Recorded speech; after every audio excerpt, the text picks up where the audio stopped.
Ici, la concentration basketball secondaire 5 de l'école secondaire du Rocher. On assiste présentement à l'évaluation, dans le fond, de début d'année, où on a mis en place une batterie de tests qui a été tirée de différents entraîneurs avec les années. Et vous assistez, dans le fond, au test de board shot, 1 minute. L'étudiant, l'élève athlète, a 1 minute pour effectuer le plus de paniers réussis. On peut voir du côté droit que l'étudiant utilise sa main droite, et du côté gauche, l'étudiant utilise sa main gauche.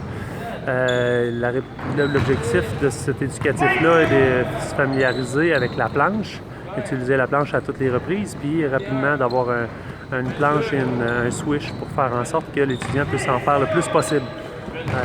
On a aussi mis en place avec les années une échelle d'évaluation concernant le nombre de paniers réussis. Idéalement autour de 40 et plus se retrouverait l'étudiant 40 et plus au niveau de l'élite.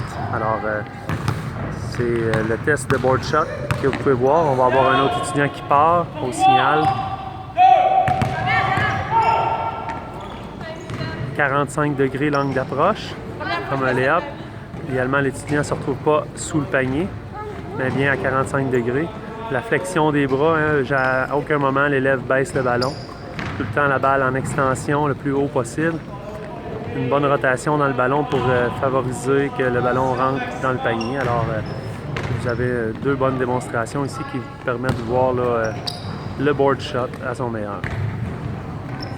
On vous rappelle que chaque test, ce test-là dure 1 minute, 60 secondes. Et que, idéalement, là, ces tests-là se font en équipe de 2 ou 3. Un étudiant qui effectue la démonstration et l'autre étudiant qui compte le nombre de répétitions.